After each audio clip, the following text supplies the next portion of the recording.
The football season is drawn to a close and fans usually use this time to look back at the highlights and reflect upon who's been the heroes. We're no different at Copa 90 and have already picked our best Premier League 11. Check it out if you haven't already. But for every hero there's a villain. And this time we wanted you, the Copa fam, to have your say. So, here are the top 10 villains of the season, as voted by you, the Copa fam, on the Copa 90 Viber public chat. At 10, it's Harry Redknapp, with QPR deep in relegation trouble. And less than 24 hours after the club's failure to sign anyone on January transfer deadline day, Redknapp resigned as manager of QPR, citing dodgy knees and not his disastrous managerial record. Apparently, it was Ari's failed pursuit of Emmanuel Adebayor that prompted him to chuck it in and jump the sinking ship. A few months later, Redknapp signalled his intentions to manage next season somewhere else, presumably where there's transfer funds and no threat of relegation.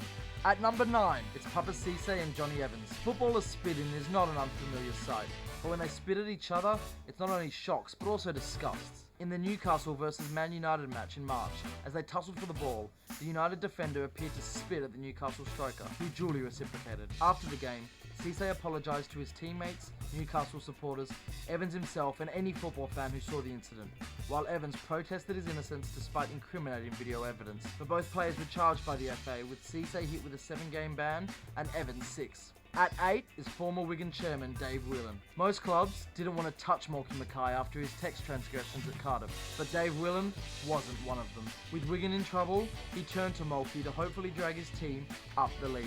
Whelan said that he believed the fuss over his new manager's racist, sexist and homophobic reputation to be overblown and undeserved, as well as making anti-Semitic statements in the process. The FA found Whelan guilty and banned him for 6 weeks, although he did go to lengths to state that he was neither a racist nor had intended to cause offence. At 7, it's the man everyone loves to hate, Diego Costa. Granted, his goals have played a huge role in Chelsea's Premier League title, so to their fans, he's a hero. But for pretty much every other team's fans, he's the villain. Costa is the ultimate wind-up merchant, with the little kicks, the shoves and the stares as he engages in a running battle pretty much every game. With Diego, it's the old adage, you get into an argument in an empty room. At 6, it's Nigel Pearson. He may have kept Leicester in the Premier League this season, which is a great achievement considering the plight they found themselves in with a few months left, but there is no doubt that Pearson has found himself in the news for the wrong reasons too. Often prickly with the media, this season Pearson has stepped it up to another level and has been accused of acting like a bully. Whether it's been telling a fan to F off, strangling Palace midfielder James MacArthur when they collided off the pitch, slamming a referee and calling him arrogant, or his bizarre tirade at a local reporter who he called an ostrich, Pearson has seemed like a man on the edge. At 5, it's the Real Madrid fans and their constant criticism of Gareth Bale. In his first year in Madrid, Bale was a hero with crucial goals in the Copa del Rey and Champions League finals. Whilst he may have scored over double figures in goals, the Bernabeu faithful have been less than supportive. Cheering his name, booing his every touch, things reached ridiculous levels when some fans kicked out of his car after Real lost to Barcelona in El Clasico. At 4, it's terrible club owners. So step forward Mike Ashley of Newcastle and definitely Carl Oyston of Blackpool.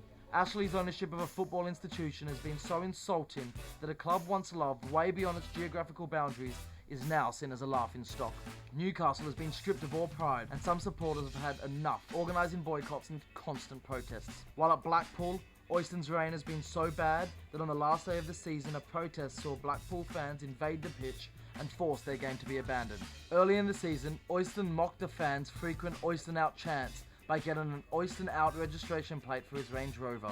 At 3, it's the referees. Yes, they may seem like an easy target, but some of the decisions this season by the Men in Black have been particularly awful. There are too many to mention, but we'll name a few. There was Jan Vertonghen's offside goal for Spurs against Sunderland, despite the Belgian clearly being in his own half as the ball was played. Then there was Ashley Barnes' tackle on Matic, which Jose Mourinho classed as criminal, whilst Wayne Rooney's dive that won him a penalty against Preston North End led to North End fans and WWE wrestler Bad News Barrett calling Rooney out. And let's be honest, if any sportsmen know about acting, it's a professional wrestler. At 2, it's Raheem Sterling. It's not quite up there with Ashley Cole swerving off the road for an offer of 55 grand a week from Arsenal, but Sterling didn't exactly endear himself to the Liverpool faithful or even football fans when rejecting Liverpool's new contract. Without Liverpool's approval, Sterling gave the BBC an interview where he denied being a money grabber, despite rejecting a contract of over £100,000 a week. Sorry Raheem, not sure if we believe you. Nor did some Liverpool fans, as he was heckled at a new kit launch. Sterling then had to deal with leaked footage of him smoking a shisha pipe and inhaling laughing gas as his private life got more attention than his on-field activities. And at number 1, without a shadow of a doubt, the biggest villain of not only this year but the past decade in football, it's the gift that keeps giving, it's FIFA. Having been accused of financial bribes in awarding the 2018 and 2022 World Cups to Russia and Qatar, FIFA appointed prosecutor Michael Garcia to investigate. But to nobody's great surprise, apart from maybe Garcia's, the published report had been adjusted, clearing FIFA of nearly all wrongdoing. Describing it as having numerous erroneous misrepresentations, i.e. lies, Garcia appealed against his own findings, which naturally FIFA rejected. But after decades of corruption and illegal activities involving finances that come from football, FIFA may finally have met their match with the FBI. In late May, 14 arrests were made around the world, from Buenos Aires to Zurich, in relation to illegal activity that had been done on behalf of FIFA executives.